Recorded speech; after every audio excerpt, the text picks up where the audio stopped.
In un percorso sulla vendita, sulla comunicazione, possiamo non parlare delle obiezioni? Di come si gestiscono le obiezioni nella vendita? Direi di no. Prima di passare a quello, vi ricordo solamente istantaneamente di iscrivervi al canale, sapete che questo mi aiuta a sviluppare questo progetto e io vi ringrazio. La gestione delle obiezioni è sicuramente una delle parti più complesse della vendita, dicevamo, ma c'è un piccolo nodo che, sciolto quello, semplifica in maniera enorme tutto quanto il processo. E questo nodo è capire se c'è un problema reale, concreto, per cui il cliente si sta bloccando, oppure in realtà non esiste nessun problema.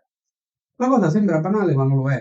Infatti, molto spesso il cliente, nella obiezione che io chiamo emotiva, diciamo così, si arresta nell'avanzare, no, nel processo e arrivare quindi alla chiusura della trattativa per tanti motivi, no? Può essere che abbia paura di concludere l'acquisto, questo magari ha ragione, perché nel suo mercato in questo momento ci sta una situazione tale che l'acquisto di questo prodotto o servizio di tal categoria merceologica non lo convince del tutto e vuole essere rassicurato, ha bisogno di essere rassicurato.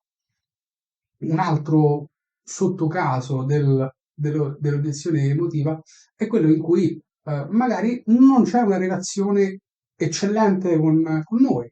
Questa è la casistica che il venditore riconosce e ammette con più difficoltà, ma se è vero che tutti i clienti sono diversi e se è vero come è vero che c'è qualcuno più simile a noi con cui andiamo più facilmente d'accordo, qualcuno più distante, diverso da noi, con cui facciamo più difficoltà a instaurare una buona relazione, è anche probabile che con quelli con cui meno spontaneamente ci troviamo in sintonia, quando facciamo la nostra brava presentazione e arriviamo a tirare un attimino le fila del tutto per chiudere, poi ce lo troviamo lì che si blocca, no? E non vuole concludere l'acquisto. Beh, in quei casi, dov'è il problema? Un problema concreto, in realtà non c'è. E allora, come può agire il venditore in questi casi? La soluzione è il ricalco e guida di cui abbiamo parlato qualche volta, ovvero sia che il cliente abbia paura, no? E quindi dobbiamo capire qual è l'ambito, no? Della sua resistenza, della sua paura appunto di concludere l'acquisto, e sia che invece non siamo riusciti a instaurare quella migliore sintonia possibile durante il processo, e quindi arrivando in chiusura di trattativa, diciamo le cose non scorrono facilmente, no, come dovrebbero, potrebbero, dobbiamo cercare di rallentare se è un cliente che parla particolarmente lentamente, smussare alcuni punti di vista se su alcuni aspetti non siamo particolarmente d'accordo, piuttosto che, no, come abbiamo visto in altre sessioni, modulare la nostra comunicazione paraverbale e non verbale in maniera da allinearci, no? Avvicinarci a quello che è il modo di comunicare, esprimersi, ragionare del nostro cliente e da quella base comune riuscire a trovare appunto quei punti di contatto per riuscire a chiudere la trattativa. Quindi, dopo il ricalco, passare alla guida, no? Guida che si fonda sul fatto dei vantaggi del nostro prodotto che il cliente ha asserito, ha condiviso e ha accettato, e di conseguenza ha l'opportunità dal punto di vista di business per lui di concludere quella trattativa. Per quanto riguarda le obiezioni razionali, devo dire che il meccanismo è un pochettino più complesso. Per questo motivo mi appoggio alle slide del percorso Performance Empowerment che approfitto per sponsorizzarvi. Se volete avere qualche informazione, mi chiedete delle note e vi do tutto quanto per. Dicevo, siccome è abbastanza più articolato come ragionamento, mi avvalgo di queste slide che dal punto di vista visivo possono aiutarvi a seguire il ragionamento. Le slide mi permettono di anticipare anche un argomento che poi in realtà vedremo in maniera molto più approfondita più avanti, che è il modello di segmentazione per i clienti, uno dei migliori che ho potuto studiare. Si chiama il modello di Prism Brain Mapping, in cui il cliente viene classificato in 4 categorie, le due diciamo un po' più direttive, no, e analitiche sono quelle che identificano i clienti che insomma immaginate tutti e hanno un po' la caratteristica di essere portati a decidere loro, ok? Sulla parte sinistra vedete invece le altre due categorie, empatico e creativo, che sono invece i clienti che sono più portati a farsi guidare, no? E a prendere una decisione insieme. Nella gestione delle obiezioni, la parte emotiva, quindi che abbiamo detto, può essere di natura commerciale e relazionale molte volte, può essere in genere ascrivibile a quelle categorie di clienti che hanno ecco, un'attitudine un po' più empatico-creativa, tra virgolette. Mentre assai più spesso ehm, l'obiezione razionale riguarda quei clienti che invece hanno appunto un orientamento, un'attitudine un po' più direttiva e analitica. In questi casi il processo è abbastanza diverso rispetto al caso precedente. Infatti qui non si tratta di prendere il cliente e fargli fare il giro, scusatemi il termine, ma il giro nel senso di passare dalla paura al coraggio, passare dall'incertezza alla sicurezza, dalla sfiducia alla fiducia, insomma, no? Nel processo di ricalco e guida che abbiamo detto. E qui invece di fronte a un'obiezione razionale, essendoci un problema, c'è un problema da superare e il nostro ruolo di consulenza e di consulenti deve venire fuori con la sua forza per indicare la soluzione al cliente, giustamente. Eh, Possiamo avere diciamo, sia una problematica di cliente che ci manifesta il problema, e sia situazioni in cui i clienti in realtà non manifestano il problema. In genere i direttivi analitici sono propensi a indicarlo chiaramente. Quando c'è un problema concreto, il cliente è empatico, creativo, viceversa, non dice sempre qual è il problema, un po' perché non gli va non di tirarlo fuori, magari, un po' perché in realtà gli fa gioco non tirarlo fuori e per raggiungere il suo obiettivo, che magari in quel momento è banalmente non comprare. E quindi lasciare questo valore di non si capisce qual è il problema, no? A lui gli fa gioco e a noi ci mette in difficoltà.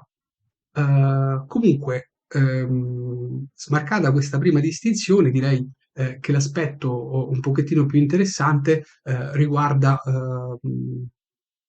la distinzione tra le obiezioni razionali generiche e invece obiezioni razionali molto specifiche che vedremo in seguito. Le obiezioni generiche, magari c'è un dubbio sul mercato, un dubbio sulla concorrenza, e ricordandoci che stiamo parlando di clienti in linea di massima direttivi o analitici, qui un approccio molto professionale è sicuramente quello che premia, no? Vendere soluzioni mirabolanti oppure infiocchettarlo con una tipologia di cliente del genere, in genere non è che funziona benché. Può aiutare molto invece a ricreare i collegamenti tra vantaggi e benefici, no, che abbiamo visto nella sessione sulla presentazione del prodotto, magari rinforzare quei legami che il cliente potrebbe aver perso in qualche passaggio, che magari non abbiamo individuato il beneficio più importante per quel cliente. Ecco, quindi io personalmente rifocalizzerei quello per cercare di superare un'obiezione un po' generica, diciamo, del cliente. Dove non riuscissimo a convincere il cliente, siccome, ripeto, stiamo parlando di tendenzialmente clienti direttivi o analitici, il mio consiglio personale è di non smenargliela giù per mezz'ora, perché un cliente direttivo o analitico è un cliente che non solo è abituato a decidere, ma soprattutto non gradisce granché questa insistenza. Abbiamo fatto la nostra argomentazione, magari sappiamo di aver ragione, il cliente oggi non l'abbiamo convinto, questo non vuol dire che comunque un paio di messaggi li ha colti e nel secondo passaggio possiamo invece magari trovarlo magari in una congiuntura più favorevole e riuscire a portare a casa la cliente. Per quanto riguarda invece le obiezioni razionali specifiche, il discorso è abbastanza diverso perché siamo di fronte a problemi molto concreti, presentati con dati magari. Qui vedete che, diciamo, è la tipologia molto, molto calzante con il cliente analitico, cioè il cliente analitico è proprio quello che parla dati alla mano, è molto specifico, e in questo caso le sue osservazioni dovrebbero essere risposte dimostrando il beneficio, cioè che il valore monetario atteso, diciamo, un valore monetario è un indice finanziario che chiaramente non lo possiamo calcolare quantitativamente, però l'idea è di riuscire a trasferirgli il vantaggio in termini più monetari possibili, ok? E dimostrargli soprattutto che questo vantaggio è superiore al costo del suo acquisto, no? Scusate, maggiore del costo opportunità. Il costo opportunità è se il cliente avesse un'alternativa, ok? Quell'alternativa che utile gli produrrebbe? Bene, se noi dimostriamo che il beneficio del nostro prodotto è maggiore del costo dell'acquisto, ok? Più la marginalità che un'altra soluzione alternativa gli garantirebbe, noi, se è un cliente analitico, lo abbiamo convinto. Il processo segue più o meno in questa maniera. Sposto anche un pochettino e magari vedete meglio. Abbiamo una nostra proposta che è difforme da quella che il cliente vorrebbe. Quindi il primo aspetto, e qui ritorno sull'uso delle domande, anche su questo c'è una sessione molto specifica che vi aiuta e a cui vi rimando. Qui vediamo un pochettino più in dettaglio come utilizzare questo funnel, no? Per guidare il cliente alla soluzione. Quindi all'inizio domande aperte o diagnostiche per capire un pochettino come rimodulare la nostra offerta, no? Perché non c'è match con la soluzione che vorrebbe il cliente e quindi dobbiamo proprio capire il modo più semplice attraverso delle domande specifiche, chiare, mirate per capire cosa il cliente vuole e ha bisogno e come possiamo riformulare la nostra offerta che magari è adattabile a quelli che sono i concreti bisogni del cliente. Quindi si arriva a una nuova proposta, no? Sulla base delle informazioni che abbiamo raccolto, riusciamo a strecciare un pochettino o semplicemente illuminare aspetti del nostro prodotto o servizio che prima avevamo un pochettino sottovalutato e che invece ci siamo resi conto che per quel cliente sono rilevanti.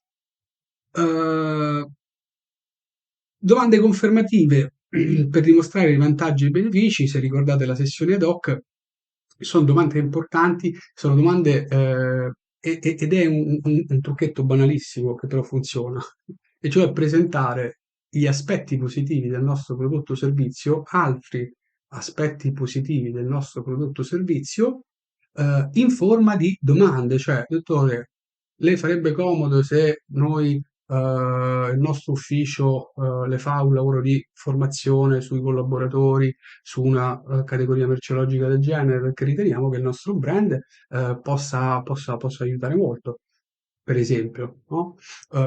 È chiaro che tutti vantaggi in più, però posti sotto forma di domanda e guidano il cliente a dire: "Ma sì, effettivamente mi è utile, sì, ma effettivamente mi è utile", e utilità dopo utilità, piano piano inizia a convincersi, no? O almeno questa è l'idea. Di nuovo, comunque vada, ricordiamoci che stiamo con clienti abituati a prendere loro la decisione, abbiamo fatto bene la nostra proposta, non siamo riusciti a convincerli, molliamo, perché il segno l'abbiamo già messo, il cliente ha già capito, ha già apprezzato e la prossima volta tutto il lavoro che abbiamo fatto ce lo ritroviamo come semina per chiudere la vendita. Spero che questo ordine di di divisione, no? Obiezioni senza un problema, quindi emotive, tra virgolette, e obiezioni con un problema concreto da risolvere, quindi obiezioni razionali, posso darvi essere una dritta in più per riuscire a superare le obiezioni con maggiore agevolezza. Vi ricordo in chiusura, come al solito, iscrivetevi al canale, se volete cliccate anche la campanella, io vi ringrazio e vi auguro una buona giornata. Ciao!